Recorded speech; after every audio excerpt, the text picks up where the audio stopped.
Good evening. Good morning, I guess, with the what the time is. This is going to be one of my subject broadcasts. This is going to be one of the first I've done live, but it was weighing on me. Um, just got back from a long drive. I drove, been on the road coming home from Philadelphia, listening to, buddy of mine do a podcast or not podcast, do a live stream on YouTube where they were discussing a gentleman who had built his own cult of personality, built his own business model around what amounts to a lie in which he was taking advantage of people, and it is all blowing up right now in spectacular fashion. And people go around blaming different people. You can blame the person who did it. You can blame the people who believed him. You can blame the people who knew better about what was going on, didn't call him out. You blame society. What it illustrated to me, and I've got my own opinions on it, obviously, like everybody else does. What it illustrates to me is a further example of the deceit and fakeness in our culture, and I don't know how we address it aside from we have to be vigilant about it. We have got to hold ourselves more from an internal standpoint, hold ourselves more accountable to who we believe and why we believe in them. And I don't know if this issue is a new issue, unique to the current era that we're living in, or if this is something that's just been part of mankind forever. I know that lies and deceit come from Satan, and through that we get doubt. Through that we get a loss of faith. So many toxic things come from that are self-inflicted by our own people. It's difficult. It's difficult to understand. But all I can comment on this evening is what we're experiencing these days. We are experiencing a life in which the internet creates this ability to develop your own persona and develop your own hubris, to where you can be this big thing and just ignore the fact that maybe you're making it all up. Perhaps you're not the right person to be delivering a specific message. The fact that I'm reaching out to folks who could be naive and believe me, even though every bit of common sense ought to tell you to know better. We can put our thoughts on Twitter or any other social media outlet, put our opinions out there like we're experts, like we know what the heck we're talking about. We can post on social media about how great our lives are just by posting pictures of us looking good, smiling at a place that other people would like to be, that we're having a good time and that all of our problems are figured out. Don't you want to be more like me? This is the fakeness. This is the problem. The phony culture of where we live in today pisses me off. Pisses me off. And I wasn't even in a bad mood, but I was just trying to get some sleep.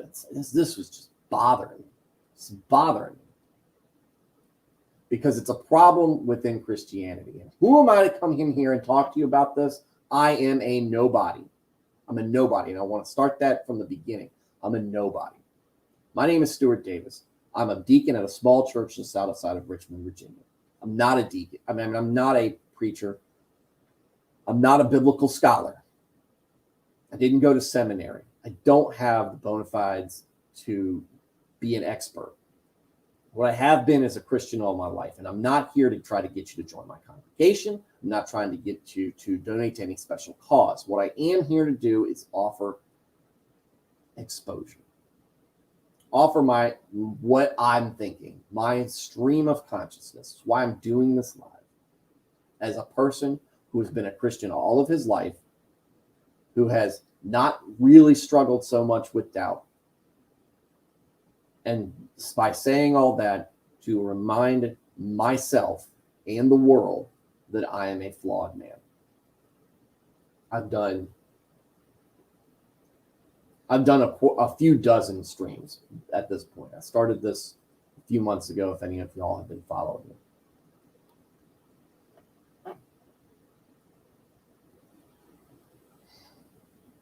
I enjoy it.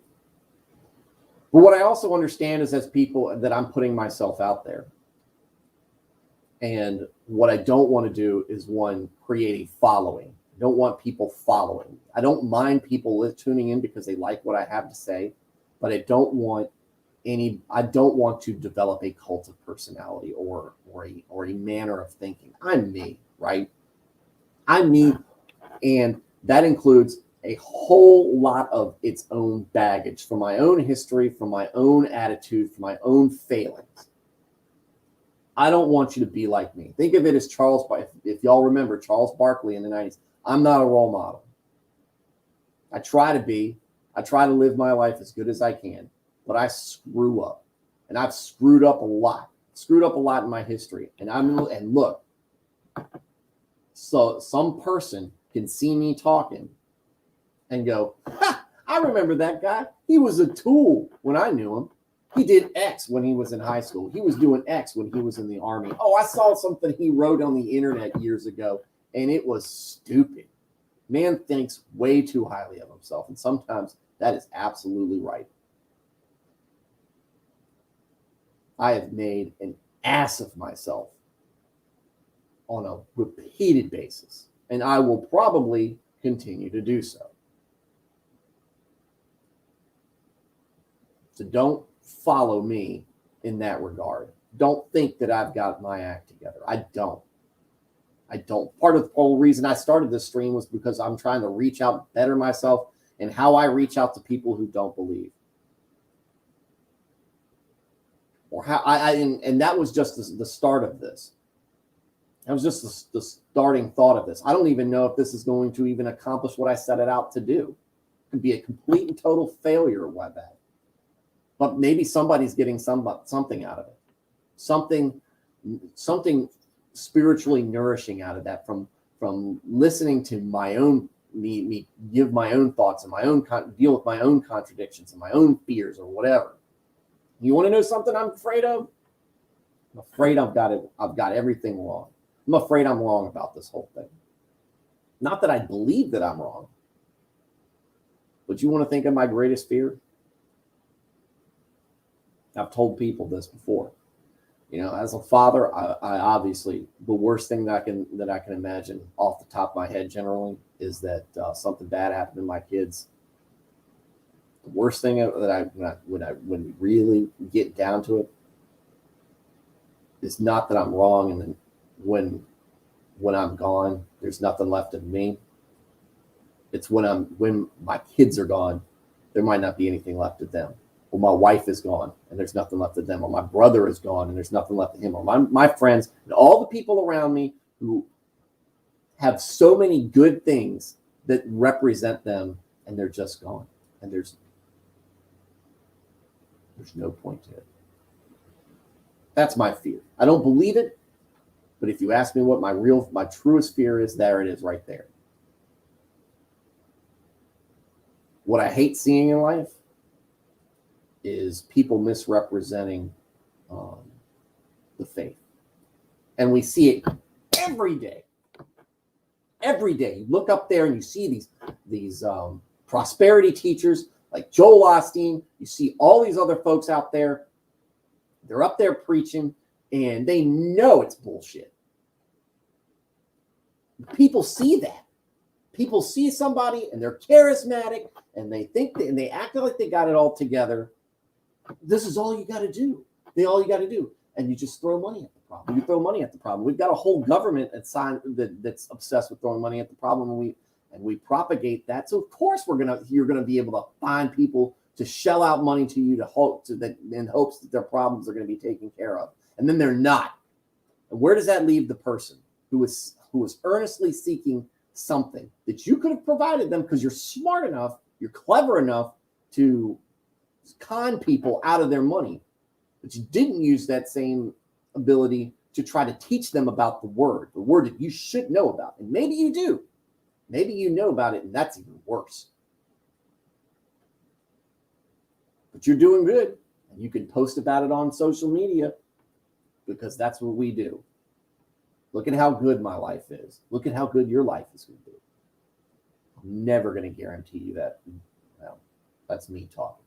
That might mean me opening my mouth to insert a foot into it. But my goal is to not tell you that your life is going to be great or easy because you believe if you choose to start a relationship with God. It's not. There is no guarantee there. And I can't tell you for certain what will guarantee you salvation other than try to. Where did I put it? I don't even have my act together with my Bible. There it is, right in front of me. This. You want prosperity? You want the truth? You want something you can believe in and put faith in? Don't put it in a person on the internet. Don't put it in me. Don't put it in some mentor that you're looking for. You're not going to find it. You're going to find disappointment there. You pick up a Bible. You're going to see men humble.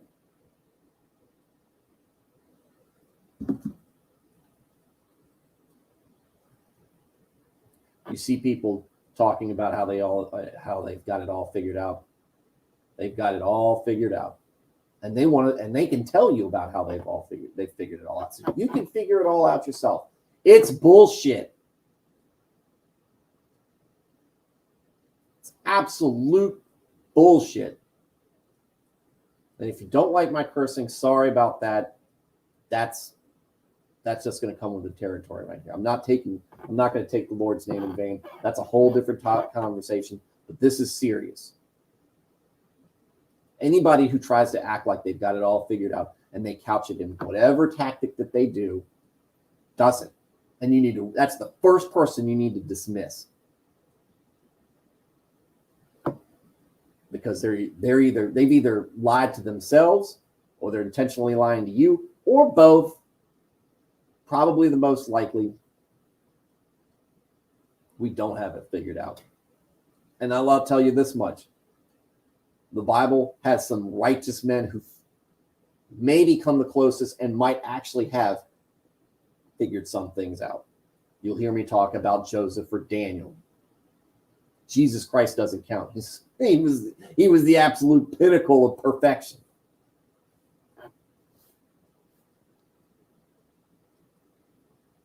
And all of us should know that somebody claiming to be on the same level as him is.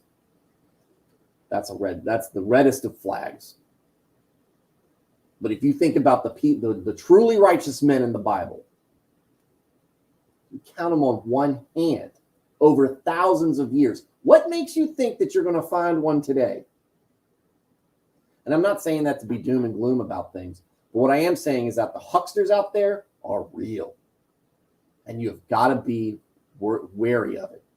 Be wary of the people you meet. Be wary of me. I don't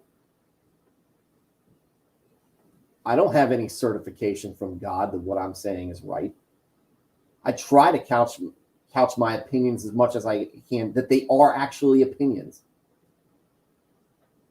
The folks that I want to bring on, Eric, who I brought on before, and we had a really good conversation, they're bringing their perspective. Can't sell it off as fact. What I can sell you the fact is that Jesus Christ is the Son of God. He was put here to die for our sins. That stuff is true. That stuff I will present as fact. And that's not up for debate on this show.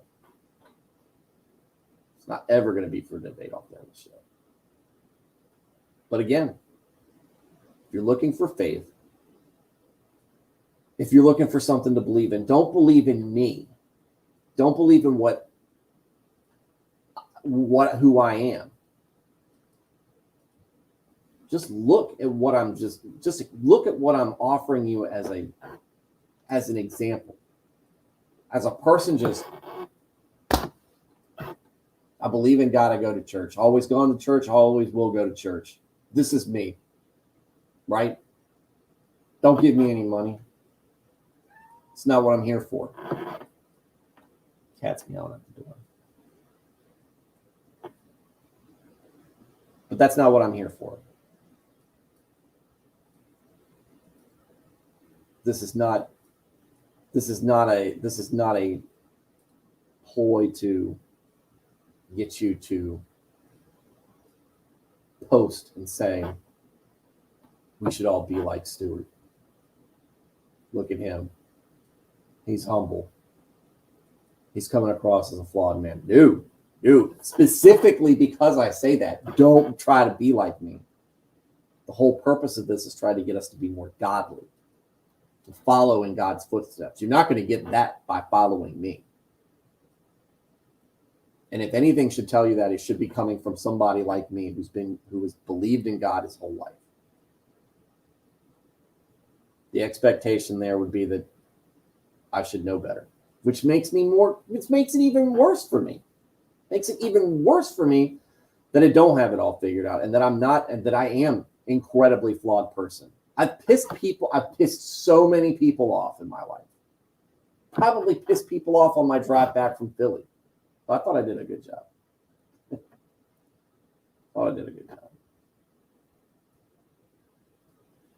But don't look up to me. That's the job for my kids to do, and for them to find out that their dad's not perfect, that their dad's got his own problems, and hopefully they use that as a way to be better than me. Be better than me.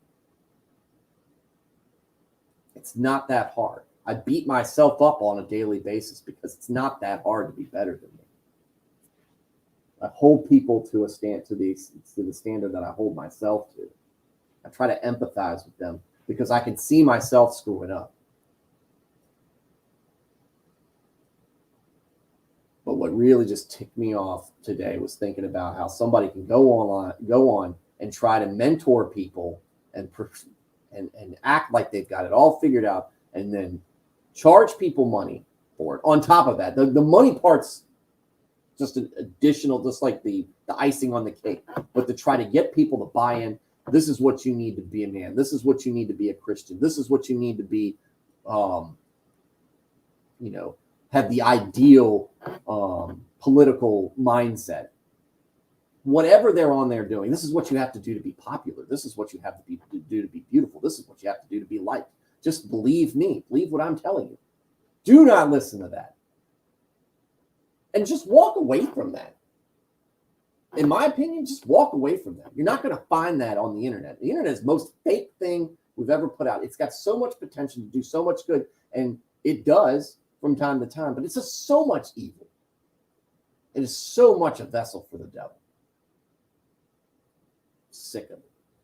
I hate it. You hear me? If you've been in any of my, if you've been to my church and you've been in the small group with me, one of the things I will hammer on always, and my own personal belief, is social media is terrible. That includes YouTube. They're not alone, but so much evil is done on that. And some of it is beyond, is not deception, but so much of it is. And it's not limited to the internet. We've got that problem on television. I'm sick of reality TV shows. Because they're all fake too. There's so much contrived in there. You can't believe a daggone thing that happens. And look, personally, big fan of Duck Dynasty. I relate, right? Folks I want to look up to. I want that to be true. I want what goes on there to be reality. And maybe it is, but guess what? I don't believe it. I don't believe it anymore. And I'm not saying that that's a problem because of that I have any personal reason to disbelieve them, other than the fact that everything else is a lie. Everything else on television is a lie. That includes the news. And I don't care what side of the political spectrum you're on. You're being whatever your leanings are. You're being pandered to. You're being catered to. You're being used. And that's what the folks, that's what so many folks online who, if you watch them, you listen to them, whether you're listening to a podcast, whether you're listening to, or you're watching a YouTube screen with some idiot from just outside, it's a deacon in a small church just outside of Richmond, Virginia, running their mouths and giving their opinions on things, telling you about how they got it all figured out, or that they know the secret to X. And the reason because they did this, no. They fell into place. The right opportunity happened. They happened to have what just precisely what was needed at the time, or they copied somebody else who was doing something at the time that was trendy, and they happened to get the right break. But guess what? Behind them are probably 100,000 people who tried to do the same thing and failed. It's not a guarantee. You're better off trying to figure it out for yourself. And that's what the walk through the Bible is. It's just kind of just to show you that I'm reading it in a specific translation that's not necessarily the most accurate one. I have no idea, and just giving my thoughts on it. And when I see something that's interesting that I want us to talk about, we'll do it. You know, and there's folks out there that you can listen to that have got great. You've got all the reason in the world to believe them. They might be a Navy SEAL, or they might have been this, they might have been a self-made millionaire. They might have just talked to everybody in the world. They've been around the world and done a million things. So, a lot of Navy SEALs out there that lied, misrepresent themselves. Look, hey, ask anybody in the military honestly, and they'll tell you even the most honest of us can spin some tall tales. And I am not immune from that one. I am not immune from that stereotype. That stereotype is as close to 100% true as you're going to find in the world. Self-made millionaire, how much of that was chance? Not. I'm sure that a ton of hard work likely went into that. If you see, but how much of that was chance? And just right at the right time. You had the right formula at the right time. The idea came to you in an epiphany or something. Maybe God gave it to you. Maybe God put that in your head because it was meant to, you were meant to serve some purpose or whatnot. Maybe you've got a lot of people listening to you because they think that you've got the right take on God. He's a pastor, people say. He knows what he's talking about. Does he? There's a lot. Look, I can tell you my own experience. There's a lot of entire denominations who are getting a ton of stuff about the Bible wrong. And that's, again, my opinion. Entire denominations with countless pastors, countless biblical scholars. But you'll find, in my opinion, that oftentimes some of these sectors, or these denominations, have compromised their own values, knowingly compromised their own values, whether out of fear of losing people's faith altogether or fear of losing power.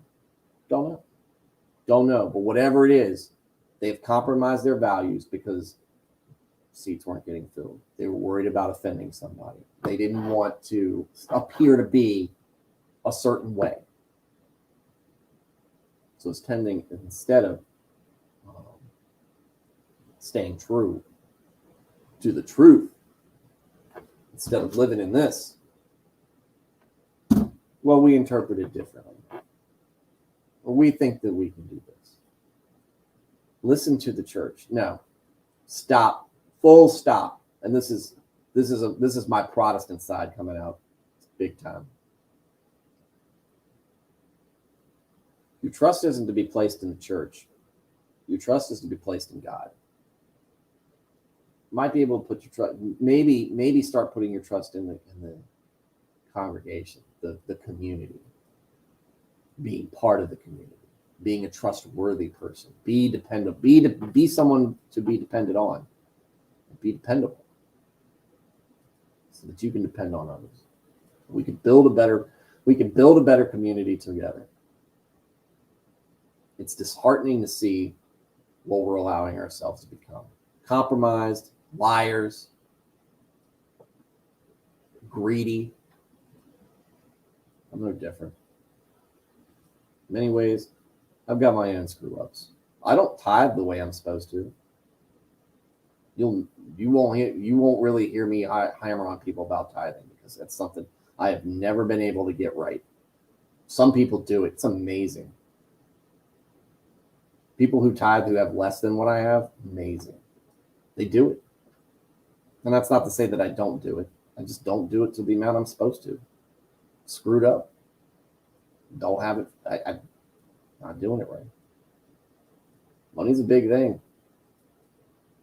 I'm talking about personal possessions, worldly items, things that I shouldn't be attached to. I'm giving it up. Not giving up what I'm supposed to be giving up to the church. Now I'm a deacon. I'm supposed to be setting a better example for that. I'm not perfect. And I'm not saying I'm not perfect as an excuse. I'm saying that as just because I'm a deacon doesn't mean that I'm doing it all right. And that you should trust that I'm doing it all right.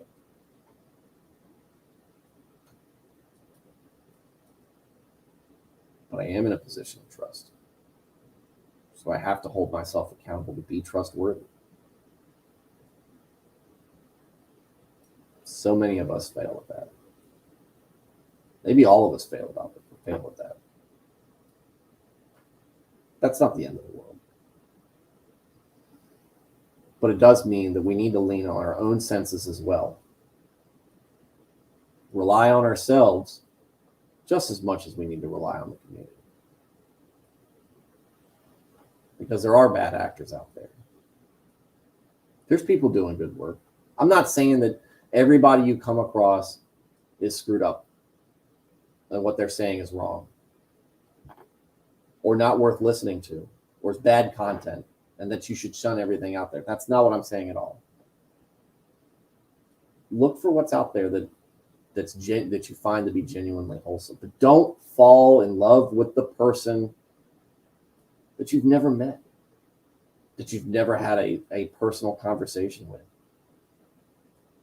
Don't believe that they are exactly what they represent to be if you don't have any reason other than that they say they do, or that somebody else that they came on their show, or somebody else who never really doesn't really know them either, or has something to gain by it, cosigns with them on their story. Does what they're saying make sense to you? Can you apply it? Is there an angle? Are they being self-serve?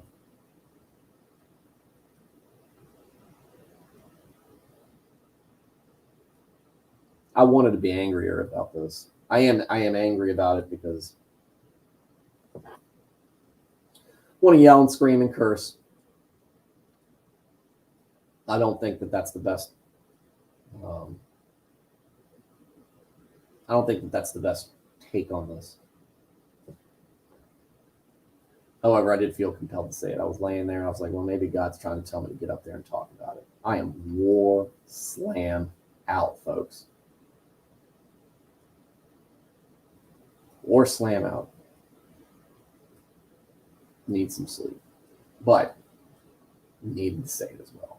And that's how I spent the last 30 minutes. And now it's almost,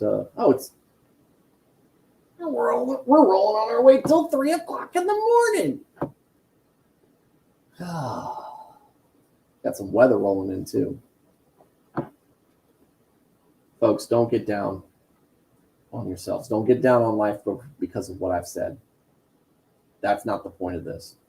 The point of this is just to make you more aware and more concern, if you don't, hey, look, you might be the kind of person you question everything. Good for you, right?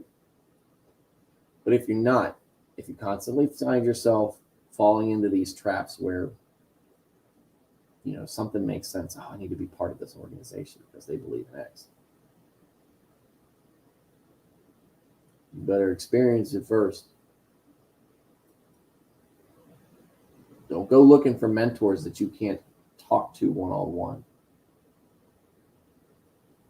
If you can't reach out and touch them, can't shake their hand, can't call them and know that they'll be there when you call. Any other mentor, they don't have your best interests at heart.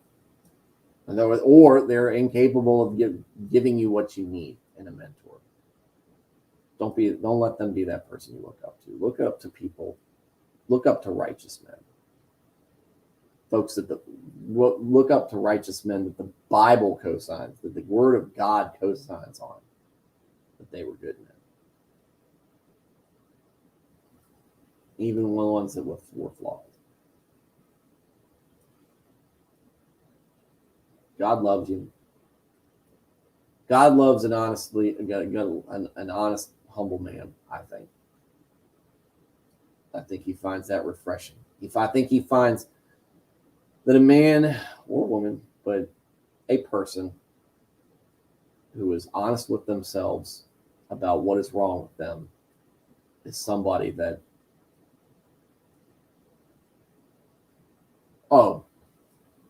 honest with the problems that they have and the mistakes that they've made, and truly want to move on and better themselves, truly remorseful for what they've done. Because that is a person who's overcome what the devil is trying to get them to do. We will talk more about that once we get out of once we get into talking about King Saul and King David and the dichotomy of the two.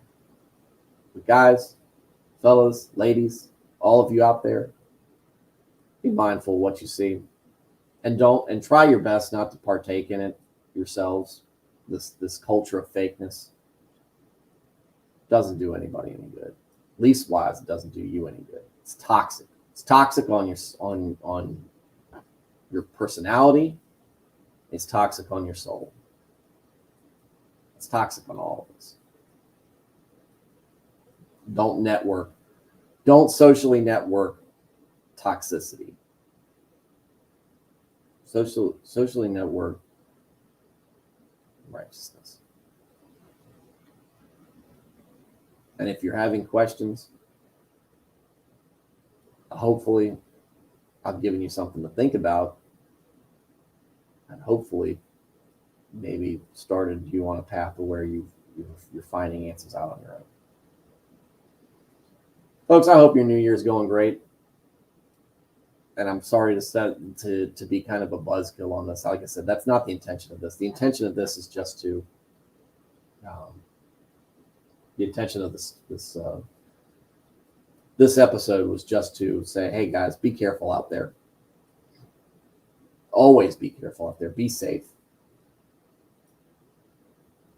But also remember, our society has got a lot of deadness in it.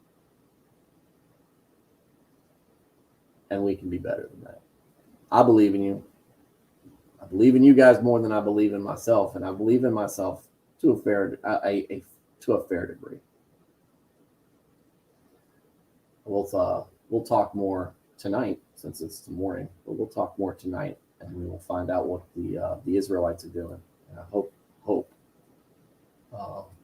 that y'all will find this enlightening. If you like what I've said, like and subscribe. Share this channel on Facebook. Share it on YouTube. Share it on whatever. Send it to a friend. Do whatever you need to do. But in the meantime, have a good. Hope you're sleeping well, and God bless.